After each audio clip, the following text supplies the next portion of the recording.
Assalamualaikum warahmatullahi wabarakatuh. Halo Sobat Setiap Fakta Kehidupan. Tidak lupa kami sampaikan salam sehat, salam sejahtera, semoga tercurah segala bentuk kebaikan dan juga kita semua dalam lindungannya. Seperti biasa, kita akan berbagi kisah dari yang unik, menarik, sampai bikin nangis. Mari kita simak kisahnya.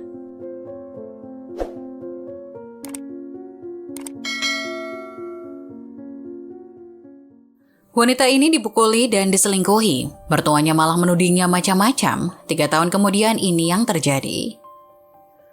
Balas dendam terbaik adalah dengan move on, hidup bahagia, dan membiarkan karma membereskan sisanya. Matahari cerah di hari Sabtu adalah berkah tersendiri bagi kita yang sudah lelah setelah hampir seminggu bekerja tak menentu. Itulah yang dirasakan Hidayah, seorang psikolog dan juga ketua asosiasi perempuan di daerahnya. Hidayah merupakan aktivis yang membela perempuan dan asosiasi itu mengawal para perempuan untuk bangkit dari keterpurukannya.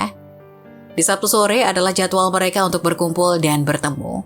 Organisasi mereka dibagi per kelompok yang masing-masing terdiri dari 8 orang yang akan menceritakan kisah hidup mereka dan perkembangannya setiap minggu. Masing-masing dari orang itu akan bercerita dengan sukarela dan akan mendapat dukungan moral untuk bisa bangkit kembali dari organisasi itu atau bahkan kelompok lain. Kali itu, Hidayah akan mendatangi kelompok Mawar. Masing-masing dari anggota kelompok itu ada yang sudah survive dengan hidupnya, ada pula yang masih berproses.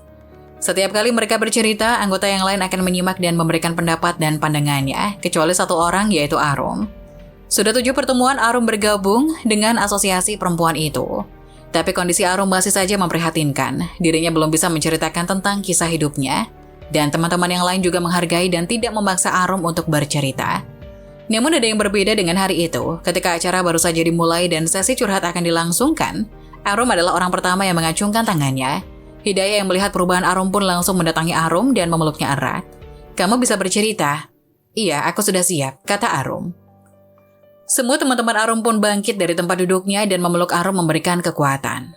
Arum yang merasa mendapatkan dukungan dari banyak orang yang mengalami hal yang sama itu pun meneteskan air mata sambil tersenyum. Ia berpikir ini adalah awal dirinya untuk bangkit dan membuang segala kesialan dalam hidup. Setelah semua teman-teman duduk, Arum memperhatikan mereka satu persatu. Sorot mata anggota asosiasi itu memberikan kepercayaan dan dukungan untuk Arum, hingga Arum pun mulai bercerita. "Perkenalkan, namaku Arum. Aku ingin menceritakan kisah pilu yang aku alami 2014 lalu. Pengalaman hidup yang tak akan aku lupakan dan menjadi titik perubahan dalam hidupku. Kejadian yang membuatku trauma dan takut untuk menikah lagi hingga sekarang. Aku menikah dengan Mas Irfan di awal tahun 2012 dan harus kandas karena aku mengalami KDRT akibat perselingkuhan. Berkeluarga merupakan tahapan kehidupan yang dialami oleh insan dewasa pada umumnya. Semua orang ingin menikah karena ingin bahagia dan bisa hidup bersama dengan kekasih hati. Bisa berdua menjalin kasih, menjalani kehidupan dalam satu visi dan bersama-sama menjalin hubungan dalam satu tubuh. Rasanya senang bisa berkeluarga karena kita menemukan pasangan yang berada dalam satu kubu dengan kita. Itulah yang aku pikirkan saat aku menapaki hidupku di masa 6 hingga 12 bulan usia pernikahan. Setelah 1 tahun menikah dan memasuki tahun kedua di mana aku mulai sudah memiliki bayi dengan segala kerepotannya, mulailah muncul problema yang cukup serius. Mulai dari keuangan yang makin berat dirasa dan waktu istirahat yang berkurang, hingga sensitivitas masing-masing karena kelelahan mencari rezeki dan mengurus bayi. Tapi kami kembali bersatu lagi dan mulai mengingat apa tujuan kami menikah. Saat sudah marahan dan di kasur kembali bersatu lagi jadi satu tubuh, membuat semuanya nampak biasa dalam menghadapi problem. Tetapi di tengah tahun kedua menuju ketiga, mulai ada masalah yang jujur aku mulai tak bisa menoleransi. Namun aku mencoba bertahan dan menahan setiap detik rasa pahit dan getir dalam hati. Rasa kesal dan kecewa terhadap suami muncul karena adanya orang ketiga dalam rumah. Perselingkuhan yang muncul antara suami dan ponakanku. Mungkin kalau perselingkuhan dengan wanita lain di luar rumah masih bisa diredam. Tapi kalau dengan ponakan sendiri apa tidak meledak? Rumah bagian neraka rasanya, dan kali ini aku akan menjelaskan semua awal mula bagaimana ini terjadi.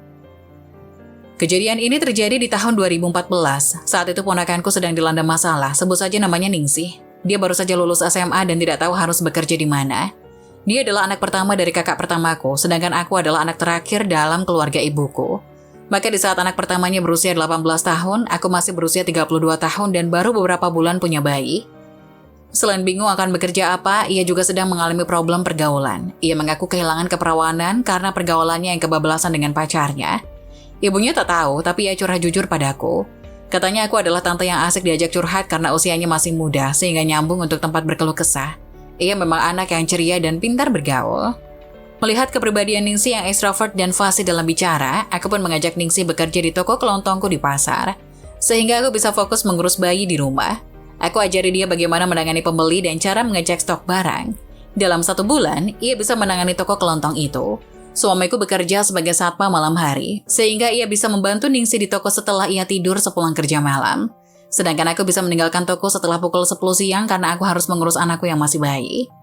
Ternyata momen kebersamaan ponakan dan suamiku di toko menjadi jalan untuk mereka masuk ke hubungan yang salah.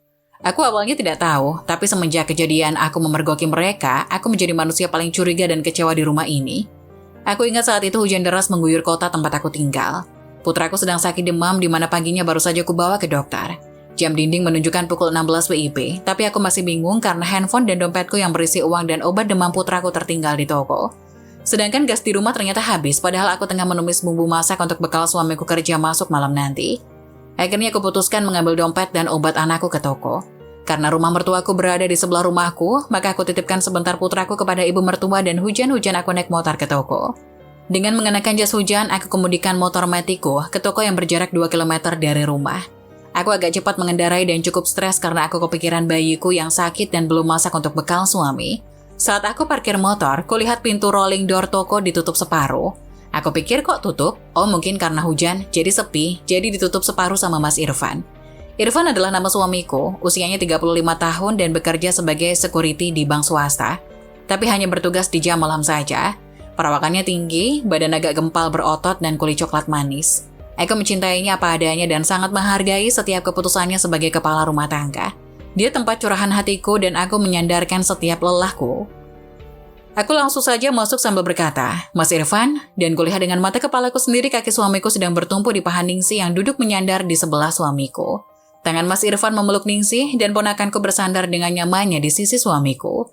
Ponakanku sendiri dengan mesranya menyandar layaknya orang pacaran. Sudah gila memang dunia ini. Seketika emosi dan terkejut melihat kejadian ini, seperti mimpi tetapi ini nyata. Seketika saja mereka kaget dan panik, langsung berpencar satu sama lain. Aku langsung marah dan berkata dengan nada tegas, Kalian ngapain? Kamu ngapain, Mas? Ningsih itu ponakan kita, main gila kamu. Ningsih langsung lari keluar toko dengan malu. Seketika saja Mas Irfan menjawab dengan kasar dan mengelak akan apa yang mereka lakukan. Apa sih? Kamu jangan ngarang deh. Gak mungkin kalian sudah kurang ajar di sini. Kamu selingkuh sama dia, ha? Mas, jawab. Kamu doyan sama ponakan sendiri. Heh, ponakan sendiri pun kamu embat. Laki-laki gak tahu malu. Teriakku. Mas Irfan membalas teriakanku dan tamparan keras di pipiku sambil mengumpat. Atau dalam bahasa Indonesia, mulutmu anjing. Aku menangis dan terus mengucapkan ungkapan marah dari mulutku sambil aku ambil dompet dan handphone. Aku keluar dari toko sampai lupa memakai mantel. Aku pulang sambil menangis dan kehujanan. Ini bukan drama tapi memang benar adanya. Aku menangis dan kecewa, suami yang aku cintai apa adanya. Tidak pernah kasar dan bahkan main tangan padaku. Dengan teganya melakukan ini padaku. Apa dia tidak berpikir bahwa kami sudah menikah menuju tahun ketiga dan ada bayi yang sedang sakit? Aku bela-belain hujan-hujanan demi obat anak dan beli gas untuk masak bekal makan malam dia. Kok bisa melakukan kekejian ini dalam rumah tangga kami? Sesampai di rumah, aku ambil anakku dan aku menangis di kamar. Dalam benakku isinya kecewa dan menyalahkan diriku. Bagaimana bisa dia membagi cinta dengan keponakannya sendiri, anak dari kakakku? Ya Allah, apa salahku? Kenapa Mas Irfan bisa tega mendoakan aku dengan Ningsih? Ucapku sambil menangis. Aku benar-benar kecewa dan rasanya duniaku hancur. Aku duduk dan melihat wajahku sendiri di cermin. Aku menangis lagi dan menyalahkan diriku. Apa karena aku jelek? Apa karena aku gak muda lagi? Dan semua intimidasi terhadap diriku sendiri. Merasa gagal sebagai istri dan juga menyalahkan diri atas semua yang terjadi. Sekitar pukul 18 WIB, Mas Irfan pulang dan ia langsung mandi berganti pakaian kerja. Kami tidak mengucapkan sepatah kata apapun. Aku menangis di depannya dan nampak kusut di kamar. Ia nampak merasa bersalah tapi aku terus menangis. Ningsih juga tidak pulang padahal aku ingin menanyakan kejujurannya. Mas Irfan pergi kerja tanpa pamit dan aku pun juga mendiamkan dia. Aku tersakiti oleh sikapnya, bukannya minta maaf malah seolah-olah aku yang salah. Keesokan harinya aku benar-benar tidak mood dan tidak peduli lagi dengan toko, suami dan Ningsih. Aku fokus merawat bayiku. Ternyata Ningsih sudah pulang ke kampungnya, ia diberi uang saku suamiku dan pulang dengan alasan kangen rumah. Ia mengirim WA ke HP-ku. Bule, saya pamit pulang, Om Irfan yang antar saya tadi ke terminal, saya minta maaf kalau banyak salah. Jujur saya tidak melakukan apa-apa, kebetulan kami sedang ngobrol-ngobrol saja di kasur toko. Mana mungkin saya berbuat zina begitu. Saya minta maaf ya, Bule. Aku tidak percaya dan tidak membalas pesan ponakanku itu. Aku diamkan saja, tetapi hatiku pedih.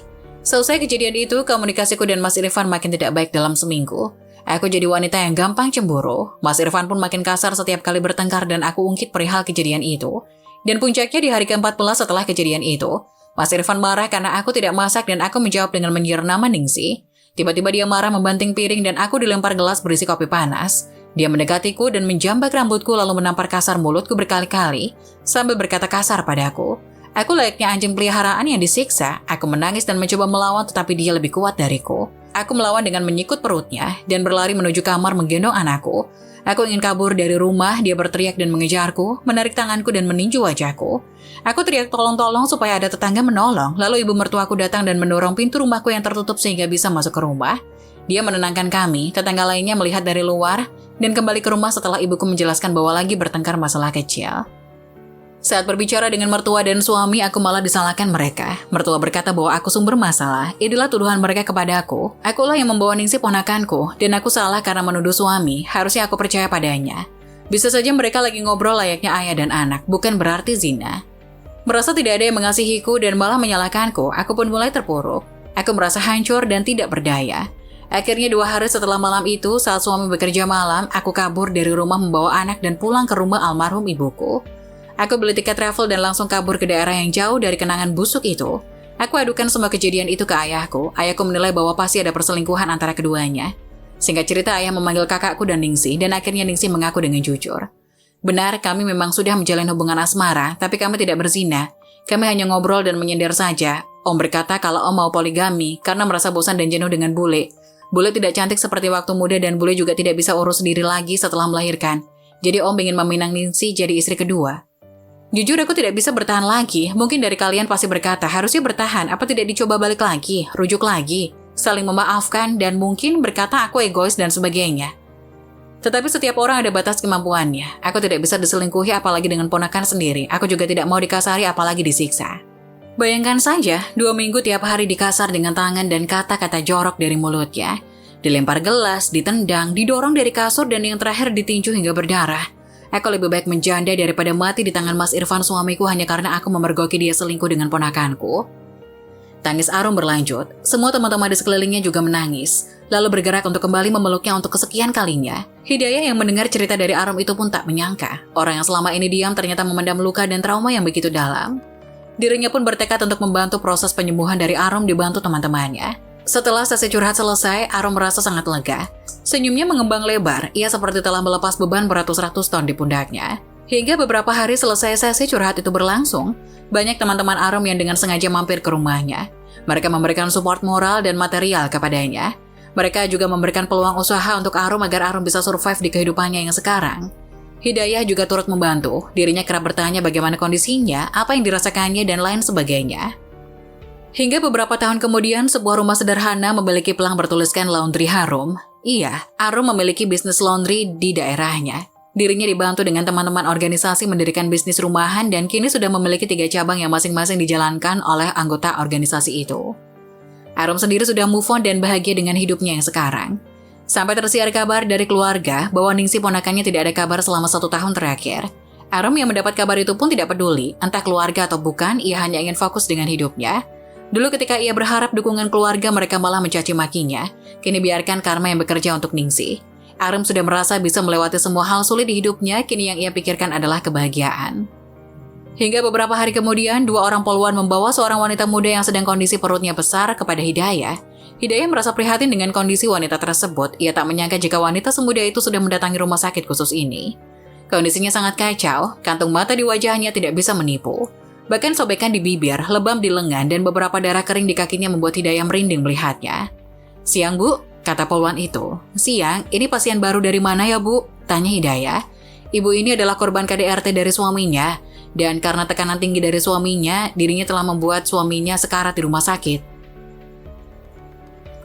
Kami mohon diperiksa kondisi mental dan kejiwaannya untuk pemeriksaan lebih lanjut di kepolisian. Ini data dan identitasnya." "Oh, astagfirullah." Hidayah pun menerima lembaran identitas dari kedua polisi wanita itu.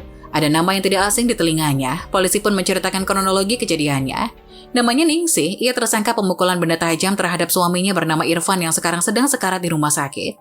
Ningsih ditangkap warga karena lari dari rumahnya dengan kondisi penuh darah dan membawa pisau tajam. Ia menangis sampai mengamuk dan tetangga menemukan Irfan tergeletak di kamar dengan kondisi penuh darah. Hidayah yang mendengar itu langsung teringat dengan kisah yang dialami anggota organisasinya Arum. Kini Karma sudah membayar kesakitan Arum. Hidayah pun langsung memeriksa kondisi kejiwaan Ningsih karena memang itu pekerjaannya. Ia merasa kasihan bahwa anak seumur itu sudah mengalami kehidupan yang penuh polemik. Nah, bagaimana menurut kalian? Jangan lupa tulis pendapat kalian di kolom komentar ya. Wassalamualaikum warahmatullahi wabarakatuh.